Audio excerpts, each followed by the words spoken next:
கிறிஸ்துவுக்குள் பிரியமான என் சகோதர சகோதரிகளை மீண்டும் உங்களை சந்திப்பதில் பெரும் மகிழ்ச்சி அடைகிறேன். இன்றைக்கு நாம் தவக்காலத்தினுடைய 5ஆம் ஞாயிறில் இருக்கிறோம்.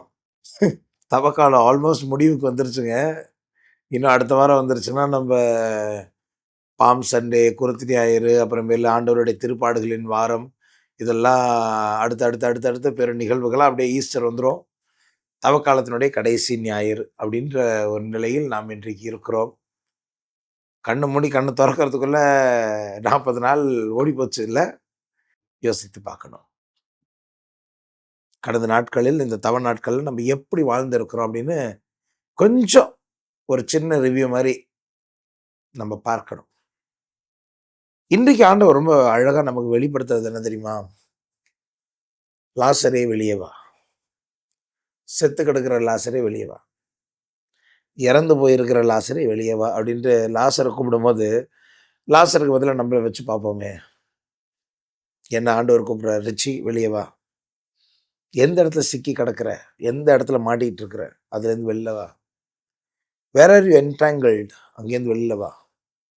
இது ரொம்ப நுணுக்கமான ஒரு நற்செய்தி பகுதியா நான் பார்க்கிறேன். ஆண்டவர் இயேசு கிறிஸ்து, மார்த்தா, மரியா, லாசர் ஆகிய இந்த குடும்பத்தின் மீது, பெத்தனியின் குடும்பத்தின் மீது மிகுந்த பாசத்தோடு இருக்கிறார்.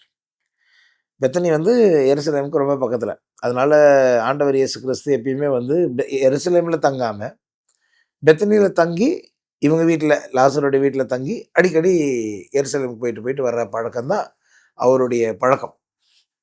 அப்ப அவர் வந்து ஒரு திருவிழா காலம்னாலே இவங்க வீட்ல தான் தங்குவார். இவங்களோட தான் உறவாடுவார். அப்போ ஆண்டவர் இயேசு கிறிஸ்து கண்டிப்பா உடனே வந்துருவாருன்ற நம்பிக்கையில செய்தி அனுப்புறாங்க, லாசருக்கு உடம்பு சரியில்லன்னு. ஆனாலும் ஆண்டவர் காலம் தாமதித்து வருகிறார்.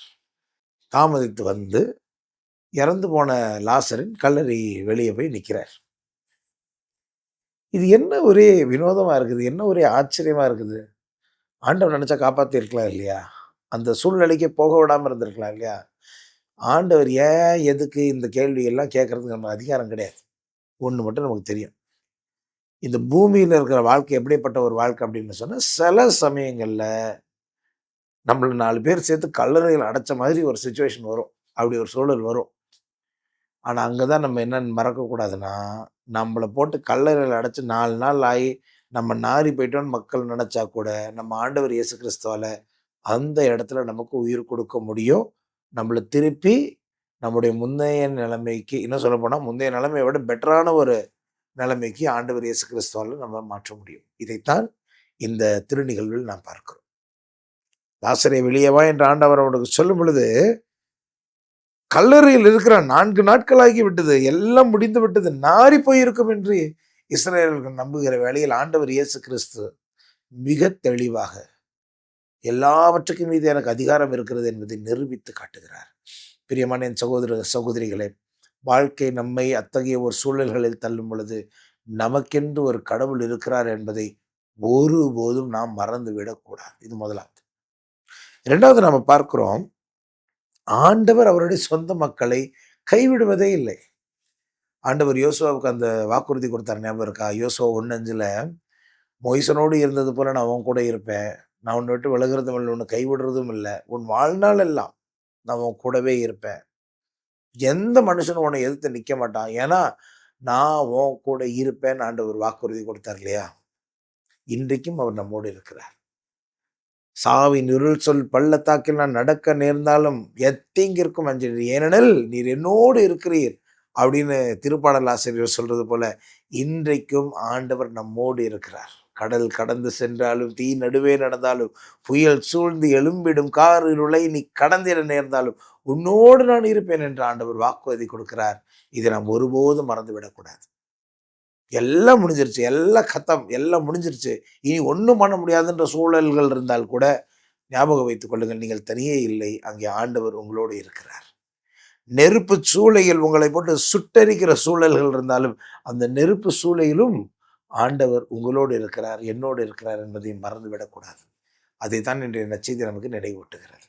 அடுத்ததாக, God's power can transform hopeless situation. எப்பேற்பட்ட ஒரு சூழலாக இருந்தாலும் சரி, எப்படியாப்பட்ட ஒரு நிலைமையாக இருந்தாலும் சரி, ஆண்டவரால் அதில் ஒரு மாற்றத்தை கொண்டு வர முடியும். அவரால் ஆகாத காரியம் ஒன்றுமே இல்லை. ஒன்றுமே இல்லை. ஒன்றுமே இல்லை. இதை நம்ம மனதில் கொண்டிருக்கணும். ஆக முதலாவது, ஆண்டவர் நம்முடைய எத்தகைய சூழலாக இருந்தாலும் அதில் மீண்டும் வாழ்வை புகுத்தக்கூடியவர் என்பதை நாம் மனதில் இருக்க வேண்டும். இரண்டாவதாக, அவரே சொன்னார் இல்லையா, யோவான் 11:25 சொல்றாரு, நானே உயிர்த்தெழுதலும் நானே வாழ்வும், என் மீது நம்பிக்கை கொள்கிறவன் மரித்தாலும் வாழ்வான் அப்படின்னு சொல்றார். நானே உயிர்த்தெழுதலும் வாழ்வும் அப்படின்னு ஆண்டவர் இயேசு கிறிஸ்து சொல்றார். அப்படின்னா என்ன அர்த்தம்? முதலாவது, அவரை மேல நம்பிக்கை வச்சா ஆண்டவருடைய வல்லமையினுடைய அந்த கதவுகளை நம்ம திறந்து விடுற மாதிரி. பிலீவிங் இன் ஜீசஸ், அவர் மேல நம்பிக்கை வச்சிட்டோம் அப்படின்னு சொன்னா ஆண்டவருடைய அந்த பரலோக வல்லமையை திறந்து வல்லமை எடுத்துக்கொள்ற மாதிரி. ஃபெய்த், விசுவாசம். இதுதான் அந்த பெரும்பாடுள்ள பெண் பண்றா. ஆண்டவர் இயேசு கிறிஸ்துக்கு அவளை சுகம் கொடுக்கணும்னு விருப்பம் இல்லை. அவளுக்கு சுகப்படுத்தணும் அப்படின்ற ஆண்டவருக்கு நினைப்பும் இல்லை. ஆண்டவர் சொல்றாரு, யார் என்னை தொட்டது, என்னிடமிருந்து வல்லமை வெளியேறியது அப்படின்னு பேசுறாரு. வெளில வந்துருச்சு, நான் அனுப்பலைங்க, அதுவா வெளில வந்துச்சு. எப்படி? விசுவாசத்தின் வல்லமை. அப்ப இங்கேயும் அதைத்தான் பார்க்கிறோம். ஆண்டவர் கேட்கிற, நீ நம்புறியா? மார்த்தா பார்த்து கேட்கிறாரு, மரியாவை பார்த்து கேட்கிறாரு, நீங்க நம்புறீங்களா? நீ நம்புறியா? அவங்க எல்லாரும் உயிர் செல்லும் போது என் தம்பியை உயிர்த்த அந்த கதையெல்லாம் வேணாம். இன்னைக்கு நீ ஆண்டவரோட மகிமையை பார்ப்ப. நீ நம்புறியா? நீ நம்பினா பார்ப்ப. பல நேரங்களில் ஆண்டவருடைய வல்லமை நம்ம வாழ்க்கையில செயல்பட முடியாம போறதுக்கு காரணம் என்ன தெரியுமா? ஆண்டவரால் இதை செய்ய முடியுன்ற நம்பிக்கை நமக்கு இல்லாம போகுது. பிரியமான என் சகோதர சகோதரி, நல்லா புரிஞ்சுக்கொள்ளுங்க. எல்லாமே முடிஞ்சிருச்ச ஒரு சூழ்நிலையில் நீங்க ஆண்டவர் செய்வார் நம்பினீங்கன்னா உங்களுக்காக ஆண்டவர் செய்வார். உங்கள் விசுவாசத்தையும் உங்கள் இறை நம்பிக்கையையும் ஆண்டவர் நிச்சயம் கௌரவிப்பார். இந்த பூமிக்குரிய வாழ்வில், அதாவது உடல் ரீதியான மரணத்தை தாண்டியும் ஆண்டவரால் கிரியைகள் செய்ய முடியும். அதான் ஆண்டவர் சொல்வார்ல, உங்க உடலை கொல்றவர்களுக்கு நீங்கள் அஞ்சக்கூடாது. உடலை மட்டும் கொல்றவனுக்கு நீங்க அஞ்சு என்ன பிரயோஜனம்? உடலையும் ஆத்மாவையும் சேர்த்து கொல்ல வல்லவர் ஒருத்தர் இருக்கிறார்ல, அவருக்கு தான் பயப்படணும். பயந்தா அவனுக்கு பயப்படணும். பைபிளில் தெளிவாக போட்டிருக்குங்க. பிறர் என்ன சொல்வார்களோ, பிறர் என்ன நினைப்பார்களோ என்ற அந்த சிந்தனையே கண்ணியை போன்றது. அந்த மாதிரி யாரும் நினைக்கிறாங்களோ அவங்க ஏதோ கண்ணியில் போய் சிக்கிக்குவாங்க. It is like a trap அப்படின்னு பைபிள் சொல்லுது. அப்போ இன்னைக்கு நம்ம அடுத்து நம்ம பார்த்து கேட்க வேண்டிய கேள்வி என்னன்னா, ஆண்டவர் தான் உயிர் தள்ளுன்னு சொன்னால் அவர் மேலே விசுவாசம் இருக்குதா அப்படின்றது முதல் கேள்வி. ரெண்டாவது, அவரால் என்னெல்லாம் செய்ய முடியுன்ற என்னால் நம்ப முடியுதா? அவரால் ஆகாத காரியம், அவரால் முடியாத காரியம் எதுவுமே இல்லை. Nothing is impossible for God. Everything is possible. அவரால் எல்லாம் முடியும். இயற்கைக்கு மாறாக இருக்குதே. ஆமாம், ஆண்டவர் இயேசு கிறிஸ்துவர் கண்ணியின் வயிற்றில் பிறந்தது இயற்கைக்கு மாறான காரியம் தானே. வயதான முதிர்ந்த காலத்தில் எலிசபெத்துக்கு ஒரு ஆண்மகன் பிறந்தது அது முடியாத காரியம் தானே. முடியாததை முடிய பண்ணுகிற கடவுள் தான் நம்ம கடவுள்.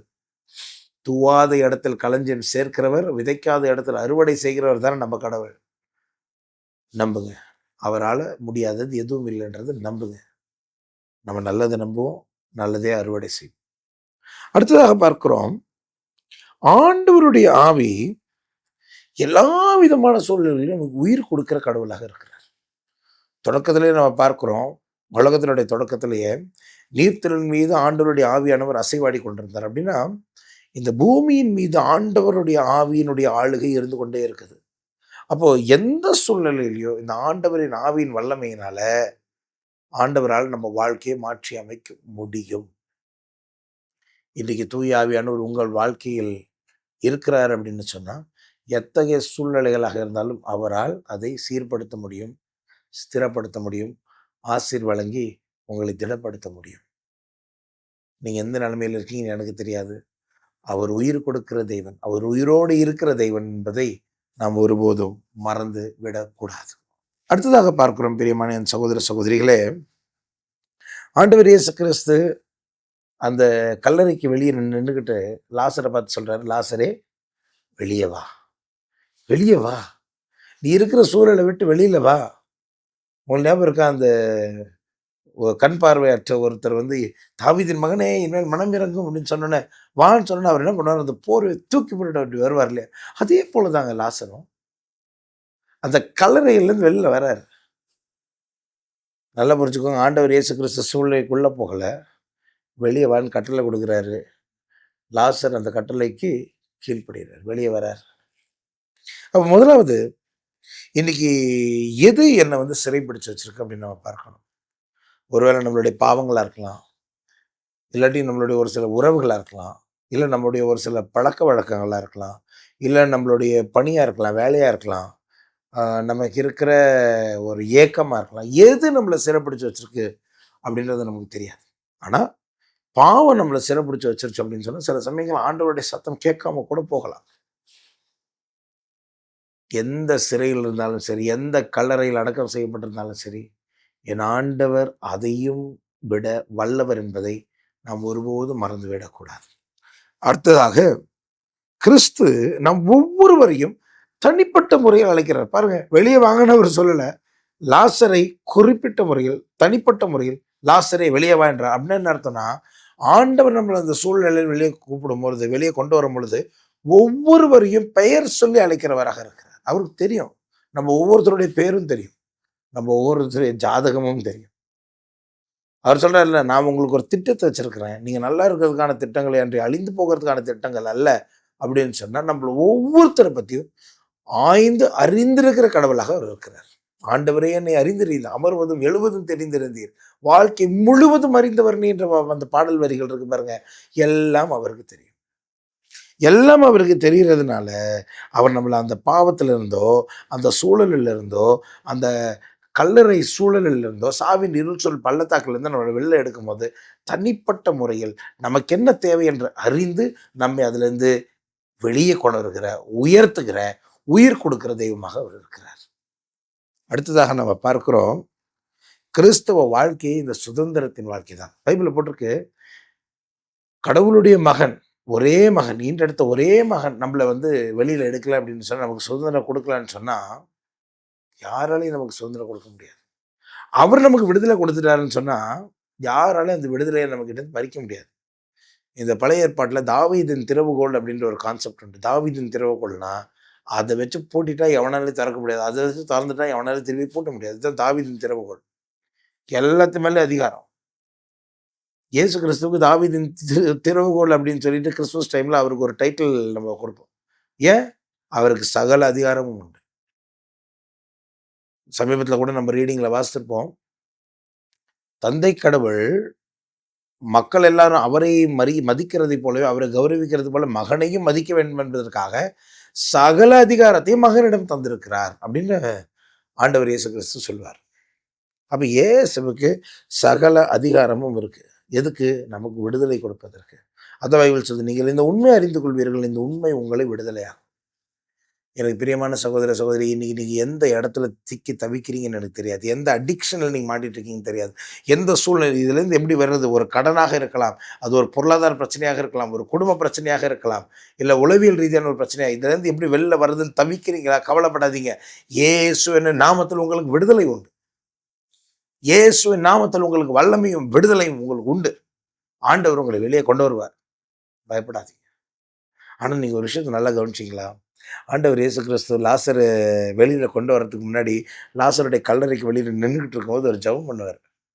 விண்ணக தந்தையே, நீர் எப்பொழுதும் என் ஜெபத்துக்கு செவி சாய்க்கிற, அதுக்காக நன்றின்னு சொல்லிட்டு தான் லாசரை வெளியே வா அப்படின்பார். அப்படின்னா என்ன அர்த்தம்? ஆண்டவர் மேலே நம்பிக்கை, அற்புத அதிசயம், இது எல்லாத்துக்கும் அடிப்படையாக இருக்கிறது நம்ம ஆண்டவர் மீது கொண்டிருக்கிற விசுவாசம் மட்டும் இல்லை, அவருக்கு கொடுக்குற நன்றி.